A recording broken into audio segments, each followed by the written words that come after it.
Perbincangan, saya ke Pak Ugro Seno lagi. Pak Ugro, tadi kalau mau meng-highlight beberapa poin penting yang bisa kita dengar saat pembacaan memori PK oleh tim kuasa hukum, ada soal kekhilafan hakim yang dinilai hanya memutus berdasarkan keterangan saksi. Kemudian ada saksi-saksi yang tidak pernah berada di lokasi. Ada juga error in persona karena penyelidikannya ilegal tanpa scientific crime investigation. Nah, lagi-lagi Pak Ugro, saya harus bertanya kepada Anda, mengapa kemudian sampai hari ini kita tidak bisa mendapatkan respon dari polisi tentang pertanggungjawaban orang-orang yang pada 2016 itu menjadi sumber dari kekisruhan hari ini? Ya, harusnya yang jawab itu nanti Kadif Humas ya. Kadif Humas ya harusnya. Tapi mungkin Pak Ugro bisa bantu karena Kadif Humas selalu menolak panggilan undangan kita.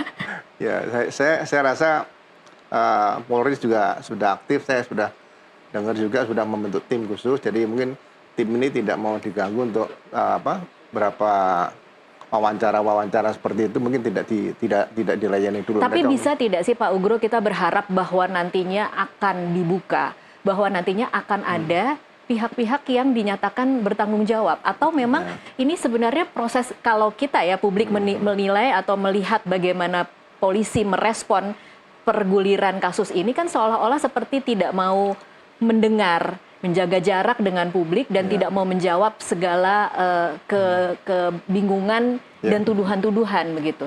Ya, jadi kan apakah ini murni akan diselesaikan secara propam? Iya. Ya kan, yang anggota tadi. Tapi kan ini sudah bergulir dari polisi, jaksa sampai pengadilan. Tapi kan perlu juga secara internal kan diteliti bahwa ini tidak betul. Untuk polisi ke depan nanti kan harusnya tidak seperti itu. Jadi kan ada pengacara Vina dan Eki nih. Iya. Nah, pengacara Vina dan Eki juga harus proaktif, gitu kan. Ini kan ada bisa menanyakan kepada pihak kepolisian, kejaksaan, kepada pengadilan. Mungkin mereka juga menggunakan pola yang sama.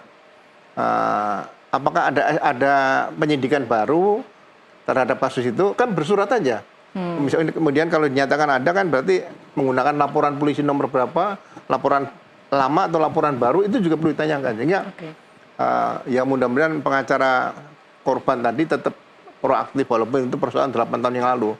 Ya, kita berharap peristiwa ini bisa diungkap walaupun menangkap pelakunya agak sulit karena sudah ada peristiwa penangkapan 8 orang plus 3 DPO tadi. Jadi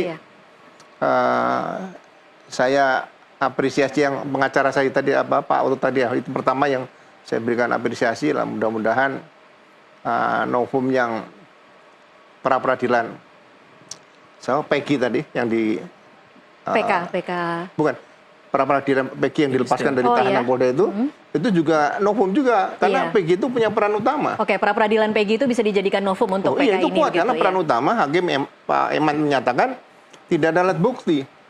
Berarti kalau pemeran utama nggak ada ya yang lain kan gugur juga nih. Iya. Gitu. Nah, ini mungkin salah satu yang mungkin perlu ditekankan. Nah, kemudian yang berikutnya Pak Oto mungkin sebagai seorang advokat senior masih halus lah. Kalau saya melihatnya ini ada kekeliruan nyata, bukan lagi kekhilafan. Bukan kekhilafan tapi kekeliruan nyata. Iya, karena bergulirnya dari ujung ke ujung nih, dari hulu ke hilir.